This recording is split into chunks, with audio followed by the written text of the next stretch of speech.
Assalamualaikum. Kembali lagi di channel saya.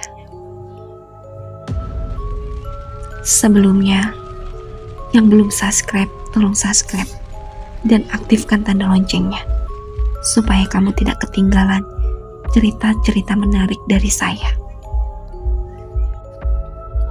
Tengah hari, mereka baru memasuki desa Kembangrejo. Jika waktu itu Dani tidak dalam pengaruh Bella, mungkin dari awal memasuki desa Kembangrejo, ia sudah sangat curiga dengan Tugu Selamat Datang.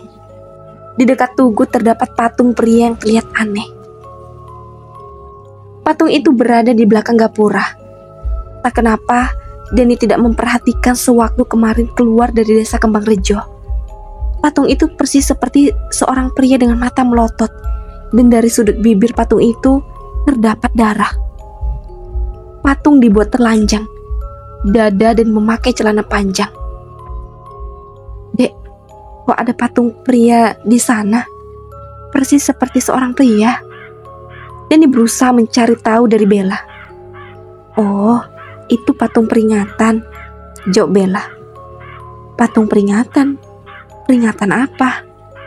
Untuk memperingati apa? Dibuat patung itu, Dek. Untuk memperingati pria yang, ucap Bibi Sumia. Namun ucapannya terpotong oleh Bella. Mas, lupakan saja itu. Hanya kerjaan pria yang merantau ke kota. Sebagai peringatan, jika mereka pergi, harus kembali ke kampung asal. Bella menyerobot ucapan Bibi Sumia. Ia khawatir Sumia bicara yang tidak-tidak. Tapi kok patungnya kelihatan tersisa gitu ya? Gumam Dani. Nggak tahu juga aku, Mas. Itu buatan pria-pria zaman dulu yang akan merantau ke kota. Dani mengangguk-angguk. Ia tak lantas percaya begitu saja dengan perkataan Bella. Pasti ada sesuatu dengan patung itu. Dani merasa ada yang tidak beres dengan patung. Sudahlah, Mas. Cuma masalah patung saja dipikirkan. Cepet yuk, aku lelah. Mereka bertiga berpapasan dengan cinta. Perempuan itu menatap Bella dan Sumia dengan tajam. Hei, anak tukang maling. Jaga bicaramu, Bella. Atau aku tabuk mulutmu itu. Cinta menatap Bella nyolot. Dari wajahnya tersirat aura kebencian. Ibumu memang maling. Mau apa kamu? Ibuku sudah tiada gara-gara ibumu. Kalau bukan karena ibu memfitnah ibuku, sampai saat ini dia masih hidup. Jangan nuduh sembarangan kamu, Cin. Bella berkaca pinggang. Kamu pikir aku takut kepadamu? Ayo lawan aku sekarang. Cinta menatang Bella. Sudah, Dek. Jangan berantem. Kita pulang saja. Dani membujuk Bella. Sementara Sumia diam saja. Aku tidak mau. Akan kuhabisi Cinta, tolak Bella. Tanpa menunggu persetujuan Bella, Dani menarik lengan Bella dan pergi meninggalkan Cinta.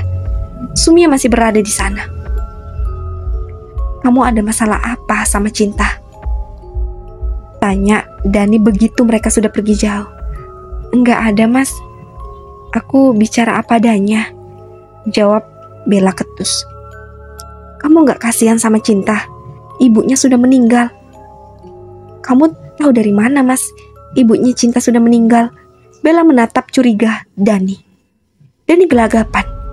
Jangan sampai Bella mencurigai dirinya mengintip ritual yang dilakukan mereka dan menjadikan Nyi Ranti makanan buto ijo. Tahu dari mana kamu, Mas? Bella mendesak Dani. Dani memutar otak. Ia harus mencari jawaban yang tepat supaya Bella tidak curiga. Tadi kan Cinta sendiri yang ngomong ibunya sudah tiada, Dek. Kamu lupa? Akhirnya Dani menemukan jawaban yang tepat. Untung saja tadi Cinta mengatakan tentang ibunya. Ekspresi wajah Bella berubah. Yang tadinya ia curiga dan tegang, kini senyum mengembang di bibirnya. Kirain kamu ketemu Cinta atau yang lain, ucap Bella. Yang lain gimana maksudnya, Dek? Dani menaikkan satu alisnya. Bukan apa-apa. Kita pulang, Mas. Bella mengapit lengan Dani. Mereka melewati rumah warga yang penghuninya ada di teras. Kebetulan sekali, warga desa yang seluruhnya adalah perempuan berada di rumah. Tatapan mereka kepada Dani sangat aneh, membuat Dani tidak nyaman. Itukah sebabnya ketika keluar di siang hari, Dani selalu melewati pekarangan warga, tidak pernah lewat depan rumah mereka. Tatapan warga desa yang isinya perempuan semua itu seperti umpan yang siap mereka santap. Dani bergidik membayangkannya. "Cepat, Mas. Aku tahu kamu tidak nyaman dengan tatapan mereka." Bella mempercepat langkah kakinya supaya cepat sampai di rumah. Sesampainya di rumah, mereka disambut Sarti dengan wajah keheranan. "Ada apa, Bel?" "Itu, Bu. Banyak orang-orang menginginkan Mas Dani." "Ya wajar itu, Bel. Yang penting kamu bisa menjaga Dani." "Aku tahu, Bu." Sarti celingukan melihat ke belakang Bella dan Dani. "Di mana Sumia?" "Oh, Bibi Sumia masih di dekat Tugu Selamat Datang, Bu. Di sana juga ada Cinta." Dani menjawab pertanyaan Sarti. "Di dekat gapura itu?" "Iya, Bu." "Kenapa dia tidak kalian ajak ke sini juga ikut kalian?" "Tadi Bella hampir berantem sama Cinta, Bu. Makanya aku lalu menarik dia untuk pulang. Di depan rumah banyak warga, banyak tatapan aneh dari orang-orang." "Bella, buat apa kamu membalas Cinta? Sudah ibu katakan berulang kali, lebih baik mengalah, biar Tuhan membalas kejahatan mereka," ucap Sarti sok suci. "Tuhan akan membalas kejahatan kalian semua. Tuhan akan menurunkan azab untuk perempuan jahat dan sesat kepada warga desa Kembang Rejo," ucap Dani dalam hati. Sarti menyusul Sumia yang masih berada di dekat gapura. Dani ingin mengikutinya, namun Bella dan Sarti melarangnya dengan alasan banyak orang yang akan memperhatikan Dani. Dani menurut saja ucapan Sarti dan Bella. Ia juga mau beristirahat setelah berjalan kaki cukup jauh. Anehnya, Bella tidak terlihat kelelahan sedikit pun. Padahal mereka berjalan kaki ada sekitar 15 kilo. Mungkin semua perempuan di desa Kembang Rejo sudah biasa berjalan kaki sejauh ini. Dan mungkin juga mereka lebih kuat daripada perempuan pada umumnya. "Mas, aku mau masak jeroan sapi dulu ya," pamit Bella. "Jeroan tadi yang dibawa Bibi Sumia?" Bella mengangguk. "Dek, aku masakin singkong rebus saja. Gak usah pakai sayuran ya." "Iya, Mas." Bella berjalan ke dapur. Beberapa saat kemudian, tercium aroma sedap masakan. Pasti itu jeroan manusia yang sedang Bella masak. Wangi masakannya memang harum dan menggugah selera. Tapi entah bagaimana rasanya, karena jeroan itu juga sudah mulai membusuk. Dani beristirahat di kamar. Ia merebahkan tubuhnya di tempat tidur. Lambat laun ia tertidur. Dani terbangun ketika sayup-sayup ia mendengar suara orang sedang bicara. "Kita juga harus menyingkirkan Cinta. Mulut perempuan itu membahayakan kita. Ia sepertinya tahu jika kamu sudah memfitnah ibunya, Mbak." Itu suara Sumia. "Aku juga pikir begitu, Sum. Kita harus melakukan sesuatu supaya ketua memberi hukuman kepadanya yang amat menyakitkan dan berakhir dengan kematian," balas Sarti. "Jadi Bu Sarti dan Sumia ingin menyingkirkan Cinta. Kasihan sekali Cinta. Dia sudah memberiku informasi yang aku butuhkan," ucap Dani dalam hati. "Benar itu, Bu. Kita antarkan Cinta ke neraka ikut ibunya," timpal Bella. "Tentu saja. Aku harus memberitahu Cinta rencana Bella dan keluarganya. Tapi bagaimana aku menemui Cinta jika mereka tidak pergi kemana-mana?" ucap Dani dalam hati. Dani bangun dari tempat tidurnya. Ia mondar-mandir di kamar, memikirkan cara untuk menemui Cinta. Suara gagang pintu ditarik seseorang. Masuklah Bella ke dalam kamar. "Mas Dani sudah bangun?" "Sudah, Dek. Perutku lapar," jawab Dani seenaknya. "Kebetulan aku datang untuk mengajak kamu makan siang, Mas. Ayo kita makan. Ibu dan Bibi Sumia menunggu di meja makan." Dani mengangguk. Ia lalu mengikuti Bella ke meja makan. Benar saja, ada Sarti dan suaminya di sana. Tapi Neni tidak ada di sana. Bella menarik kursi untuk Dani. Ia juga mengambilkan makanan untuk Dani, yaitu singkong. Ayo mas, dimakan. Kamu pasti lapar berjalan seharian, tukas Bella. Dani mengangguk. Ia lalu memakan singkong yang direbus Bella untuknya. Tadi ia berpesan kepada Bella untuk tidak memasak sayur untuknya. Sayur apapun rasanya sama saja, dan aroma wangi-wangiannya membuat Dani tak berselera makan. Sarti dan Sumia diam-diam saja. Mereka tidak bicara sepatah kata pun. Mereka terlalu asik menikmati jeroan mayat. Mbak Neni kemana? Kok tidak ikut makan? Dani membuka percakapan. Neni masih mencari kayu bakar, jawab Sarti.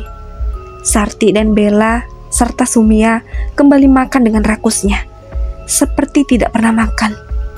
Tiba-tiba terlintas ide di otak Dani. Ia ingin tahu reaksi mereka dan apa yang akan mereka jawab. Suami Mbak Neni merantau ke kota, kok tidak pulang-pulang? Kenapa diam?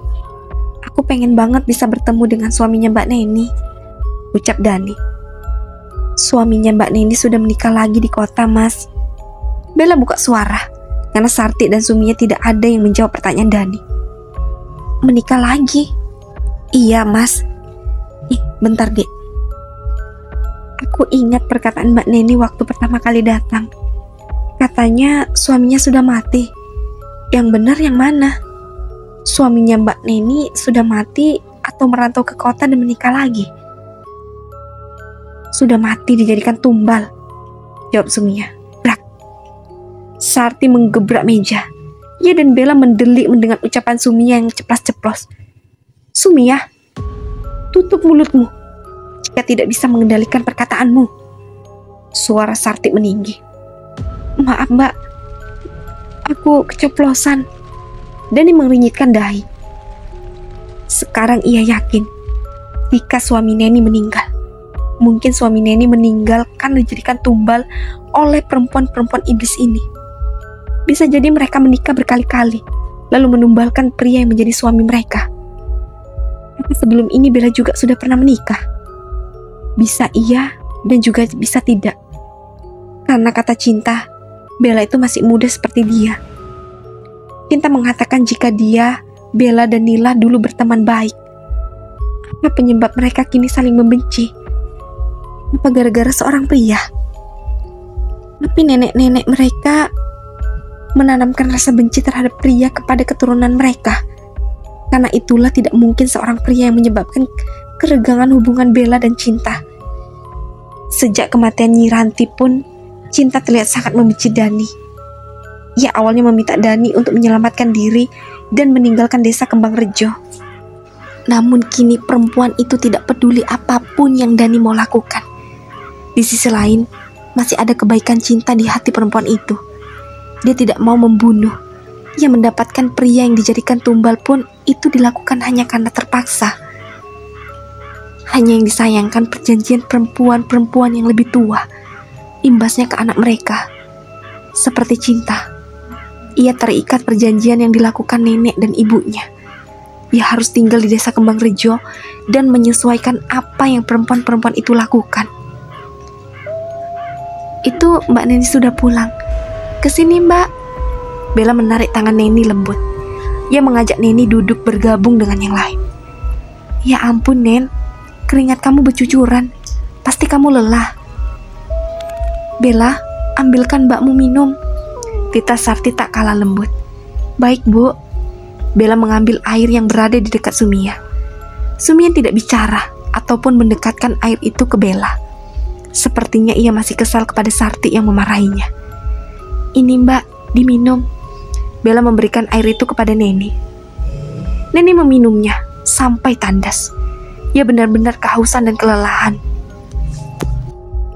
Dani tersenyum simpul melihat Sarti dan Bella sikapnya berubah 180 derajat ketika di depan Dani. Mbak Neni ini wanita hebat luar biasa. Dia sangat kuat. Bella merangkul bahu Neni. Neni hanya tersenyum. Dia kebingungan dengan apa yang Bella lakukan. Neni sangat sabar. Dia tidak mau terpuruk. Kamu cantik. Biarkan saja suamimu menikah lagi. Kamu bisa dapat pria yang lebih baik. Sarti menggenggam tangan Neni. Mata perempuan itu berkaca-kaca. Pandai sekali berakting. Air mata palsu, batin Dani. Iya, Bu. Sekarang Neni paham mengapa Bella dan Sarti mengatakan itu. Dani menaikkan alis. Oh, aku kira suaminya Mbak Neni sudah meninggal. Meninggal di hatinya Mbak Neni maksudnya kan, Mbak? Bella mendelik. Iya, bagiku pengkhianat itu sudah mati. Tidak ada lagi tempat di hatiku untuk seorang pengkhianat. Yang sabar ya, Mbak. Mbak Neni pasti bisa mendapatkan pria yang baik. Tidak semua pria itu sama, dan jangan sama diratakan. Ucap Dani penuh penekanan. Tidak, semua pria sama saja. Kalau sudah kaya yang banyak uang, lupa dengan jati diri dan melupakan istrinya yang ada di kampung. Timpal Sumia. Pemikiran Bibi terlalu kuno, kurang modern. Banyak jenis pria di dunia ini. Ada banyak sifat dan karakter. Hanya segelintir pria yang berkelakuan buruk dan suka main perempuan. Bibi menyamaratakan kami. Ucap Dani tidak terima. Memang ada pria setia. Tunjukkan kepadaku. Sumia menatap Dani tajam. Dani yang sudah tersulut emosi tidak terima atas ucapan Bibi Sumia. Brak. Dani menggebrak meja. Perempuan-perempuan iblis itu ketakutan melihat kemarahan Dani. Kalau Bibi tidak percaya, hari ini juga ikut aku ke rumah orang tuaku di kota. Akan kutunjukkan pria setia yang hanya mencintai satu perempuan. Jatuh bangun dia merintis usaha hingga menjadi pengusaha sukses. Tidak sedikit pun ia berpaling dari istrinya. Ia tetap mengutamakan dan mengasihi keluarganya, dan orang itu adalah ayahku. Segala pengorbanan ia lakukan demi istri dan anak-anaknya. Ucap Dani berapi-api. Sudah, Mas, jangan dengarkan ucapan Bibi Sumia. Dia memang suka bicara seenaknya. Bella memegang bahu Dani. Dani meraup wajahnya. Maaf, Bi, aku tersulut emosi. Maafkan sikapku yang tidak sopan. Aku pulang saja. Malas aku di sini.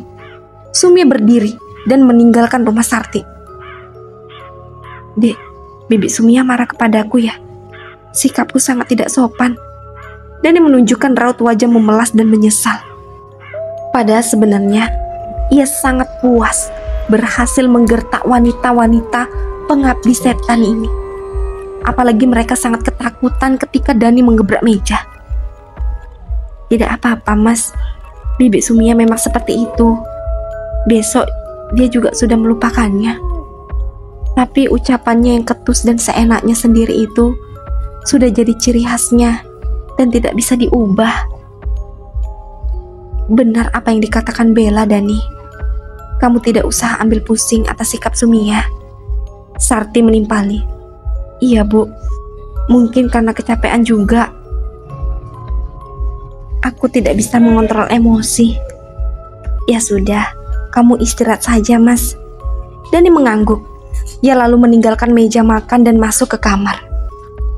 Dani lalu melompat ke atas tempat tidur. Ia tertawa sendiri membayangkan perempuan-perempuan pengabdi setan itu ketakutan. Suka menumbalkan dan mengeksekusi pria. Digebrak sedikit saja sudah takut. Di luar kamar, Bella dan Sarti cemas. Selama ini belum pernah mereka ketakutan dengan pria yang akan ditumbalkan. Selama ini tidak ada calon tumbal yang berani seperti Dani. Mereka semua sangat penurut karena pengaruh ramuan yang diberi jampi-jampi. Apa mungkin Dani tidak terpengaruh dengan jampi-jampi yang kita berikan? Gumam Sarti. Tidak mungkin.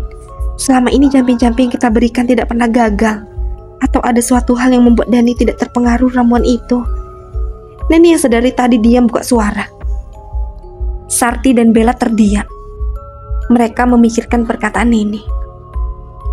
Mungkin Dani tidak meminum ramuan yang kita berikan. Oh iya, Tadi pagi sebelum kembali ke desa, Dani kesurupan arwah mayat yang organ dalam dan kain kafannya telah aku dan Bibi Sumia ambil. Apa? Kenapa bisa kesurupan? Selama ini tidak ada calon tumbal yang kesurupan. Ibu semakin curiga kepada Dani. Maafkan aku ikut bicara, Bu. Mungkin sewaktu di sana, Bella tidak memberi Dani ramuan. Jadi dia tidak dalam kendali kita, ucap Neni. Iya, tumben kamu pintar, Mbak. Bella melirik Neni sinis. Jadi kamu dan Sumiat tidak memberi ramuan pada Dani? Sarti mendelik. Maaf, Bu, Bella lupa. Bibi Sumia juga tidak mengingat Bella, ucap Bella dengan kepala tertunduk. Lain kali hati-hati. Dani itu bukan tumbal sembarangan. Iya, Bu. Bu, tadi Mak Ija yang menolongku dan Bibi Sumia saat Dani kesurupan. Kalau tidak ada Mak Ija, bisa mati aku dan Bibi Sumia dibantai Dani. Kamu kan ada campuran darah dari tumbal bercampur bunga melati yang kita gunakan untuk mengusir makhluk halus. Tidak sempat, Bu. Sebentar. Tadi kamu mengatakan ditolong Ija. Jangan terlalu percaya kepada Ija. Dia itu datang di kampung ini belum lama. Baru 3 tahun, ucap Sarti. Memang Mak Ija itu berasal dari mana, Bu? Tanya Dani. Entah dari mana wanita itu berasal. Tidak jelas asal-usulnya. Kadang dia itu seperti orang tidak waras dan kadang juga normal. Apa Mak Ija pernah mengalami masalah dalam hidupnya, Bu? Tanya Dani lagi. Bisa saja dia tinggal suaminya dan jadi setengah gila, tukas Sarti. Neni yang sedang makan terbatuk-batuk. Mbak Neni, pelan-pelan saja makannya. Bella memberikan segelas air kepada Neni. Neni menerima air itu dan segera meminumnya hingga tandas. Kasihan ya Mak Ija, timpal Dani. Tidak perlu dikasihani. Ibu kan tadi hanya mengatakan mungkin, yang sebenarnya ibu juga tidak tahu. Sudahlah, jangan bahas Mak Ija lagi. Walaupun dia sudah menolongku dari arwah yang telah merasuki tubuh Mas Dani, aku tetap kesal sama dia. Dia mau mengajak Mas Dani pergi dari sini, tukas Bella. Dani mengangguk. Dia tidak lagi bicara. Dia memperhatikan raut wajah Sarti, Bella dan yang tampak kesal membicarakan Mak Ija. Sementara Neni tidak menunjukkan ekspresi atau bereaksi apapun. Ekspresi Neni datar-datar saja, tidak seperti Bella dan Sarti. Di balik diamnya Neni, pasti perempuan itu memendam rasa benci yang besar kepada Bella dan Sarti. Dani jadi ingat sewaktu Neni berbicara dengan seorang di belakang rumah dan juga kepada sosok neneknya Bella.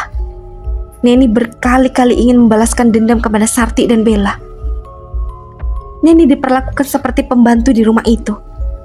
Mereka bersikap baik kepada Neni jika dilihat Dani. Benar-benar pembohong ulung. Kira-kira apa yang akan dilakukan Neni untuk membalaskan dendamnya kepada Sarti dan Bella? Kenapa Neni tidak akan membiarkan Dani menjadi tumbal? Apa mungkin yang dimaksudnya Darsia dalam mimpinya adalah Neni yang telah mengabaikan Dani untuk membalaskan dendamnya kepada Sarti dan Bella? Jika memang benar, kenapa harus Dani yang dia gadaikan? Mengapa tidak dirinya sendiri? Dani ingat bagaimana Nyi Darsia menggoreskan luka di tangan Dani. Ia bahkan menadahkan mulutnya untuk meminum darah manis.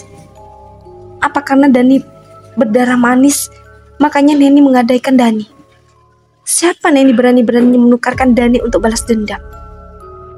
Dani bergidik mengingat perkataan sosok hantu Nyi Darsia. Jika ia menginginkan pria berdarah manis untuk dijadikan pasangannya, walaupun diberi kekayaan dan kedudukan yang tinggi, Dani tidak akan mau menjadi pasangan yang berasal dari alam berbeda dengannya. Bukankah Allah sudah menciptakan pasangan untukmu dari jenismu sendiri? Untuk apa memilih pasangan dari makhluk yang berbeda jenis dari kita? Seperti biasa, tiap malam Bella, Sarti, dan Neni pergi meninggalkan rumah. Tak lupa mereka memberikan ramuan untuk Dani, supaya dia tertidur. Dani hanya berpura-pura meminum ramuan yang mereka berikan. Setelah Dani pura-pura tertidur, barulah mereka meninggalkan rumah. Saat itulah Dani juga pergi meninggalkan rumah. Kesempatan itu tidak Dani sia-siakan. Dani pergi ke rumah Cinta, berharap perempuan itu ada di rumah. Dani melewati pohon-pohon jati. Dia tidak melewati jalan setapak, khawatir ada yang melihatnya. Burung-burung gagak bertengger di atas pohon-pohon. Mereka memperhatikan Dani sambil mengeluarkan suaranya yang parau. Di desa Kembang Rejo ini ada banyak sekali burung gagak. Perempuan-perempuan iblis ini rupanya berdampingan hidup dengan mereka. Burung gagak adalah burung yang identik dengan ilmu hitam, sihir dan sejenisnya. Selain itu, burung gagak adalah burung pembawa berita kematian. Dani mengadahkan wajahnya ke atas. Ada banyak pasang mata burung itu menatap Dani tajam. Dani jadi bergidik. Bulu-bulu halus di tubuhnya berdiri. Ia teringat bagaimana burung-burung itu memakan daging pemberian dari sosok hantu tanpa kepala dan hantu-hantu lainnya. Burung-burung gagak itu sangat rakus memakan daging, seperti keluarga Bella. Dani mempercepat langkah. Ia ingin sampai ke rumah Cinta. Tok tok tok. Cinta, ini aku Dani. Buka pintunya. Ada yang ingin aku beritahukan kepadamu, ucap Dani sambil mengetuk pintu. Klak. Pintu terbuka. Keluarlah Cinta dari dalam rumah. Perempuan itu celingukan. Ia lalu menarik Dani masuk ke dalam dan mengunci pintunya. Mau apa kamu kesini, Dani? Tanya Cinta ketus. Semenjak kematian ibunya, ia selalu bersikap kasar kepada Dani. Ada yang aku ingin beritahukan kepadamu, ucap Dani. Katakan saja dan cepat pergi dari rumahku. Aku malas berurusan denganmu dan juga Bella dan keluarganya. Ini menyangkut keselamatanmu, ucap Dani. Aku tidak peduli pada keselamatanku lagi. Mau mati pun aku tidak takut. Artinya aku hidup jika tidak ada ibuku lagi. Jangan bicara seperti itu. Kamu harus hidup dan memperbaiki dirimu. Apa Tuhan mau mengampuni dosa manusia seperti aku dan warga desa Kembang Rejo? Ini sudah memperdaya banyak pria. Aku juga yang telah memberikan banyak tumbal untuk ibuku. Aku juga tidak tahu caranya beribadah dan berdoa kepada Tuhan. Di desa ini warganya tidak percaya dengan adanya Tuhan. Kami lebih memilih berdoa kepada pohon-pohon. Kalian tidak punya agama? Ibu pernah bercerita, dulu warga desa Kembang Rejo punya agama dan percaya kepada Tuhan. Tapi semenjak suami-suami mereka banyak yang berselingkuh, mereka tidak lagi percaya kepada Tuhan. Mereka sudah beribadah siang malam, tapi yang mereka dapatkan pengkhianatan dari suami mereka. Astagfirullah, kamu jangan ikut-ikutan mereka. Dosa besar menyekutukan Allah. Allah bisa murka. Terserah kamu mau bicara apa. Sekarang juga pergi dari sini. Aku ingin menanyakan beberapa hal, boleh? Cepat katakan apa yang ingin kamu tanyakan. Kenapa kamu dan Bella terlihat saling tidak menyukai? Istrimu itu telah menumbalkan pria pujaan hatiku. Aku yang baru merasakan jatuh cinta harus menerima pil pahit. Orang yang aku sukai lebih memilih Bella. Itu tidak masalah. Yang terpenting mereka bahagia dengan hubungan mereka. Aku merelakan dia bersama Bella. Tapi Bella menyerahkan pria itu kepada ibunya untuk dijadikan tumbal. Semenjak itu, kamu dan Bella tidak berhubungan baik lagi. Tentu saja aku malas berteman dengannya lagi. Sewaktu kamu berteduh di rumahku waktu pertama datang desa Kembang Rejo, Bella menjemputmu. Dia khawatir kamu aku apa-apakan. Dani mengangguk-angguk mendengar penjelasan Cinta. Cinta terkadang memang menghancurkan hubungan baik seseorang. Ada satu hal lagi yang ingin aku tanyakan, dan ini mengganjali otakku. Cepat, katakan apa yang ingin kamu tanyakan. Aku ingin kamu segera pergi dari rumahku. Kenapa ada patung pria di belakang gapura? Kamu pikir itu patung? Tentu saja itu bukan patung. Itu adalah mayat seorang pria yang diawetkan dan diletakkan di sana sebagai simbol bencinya warga desa kepada seorang pria. Kenapa waktu aku datang ke sini tidak melihatnya? Gumam Dani. Karena kamu dalam pengaruh sihir, jadi kamu tidak melihatnya. Oh, pantas saja. Sekarang pergilah dari rumahku. Cinta menarik Dani ke belakang dan mengeluarkan Dani lewat pintu belakang. Brak. Cinta membanting pintu. Dani sampai terlonjak karenanya.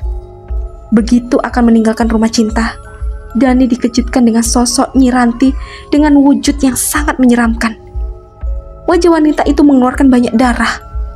Tangan dan kakinya pun dipenuhi banyak darah. Dari bibirnya mengalir darah terus-menerus. Kaki Nyi Ranti tidak menyentuh tanah. Bunyi tulang-tulang yang patah. Satu persatu bagian tubuh Nyi Ranti terlepas dari tubuhnya. Yang lebih mengerikan lagi, begitu kepala Nyi Ranti jatuh ke tanah, sepasang mata itu menatap Dani sayu. Terlihat kesedihan di sana. Biar kepala Nyi Ranti pecah. Darah menyembur keluar dan mengenai Dani. Isi kepalanya juga berhamburan. Yang masih penasaran, lanjut ke part selanjutnya. Dan jangan lupa aktifkan tanda loncengnya dan subscribe. Assalamualaikum.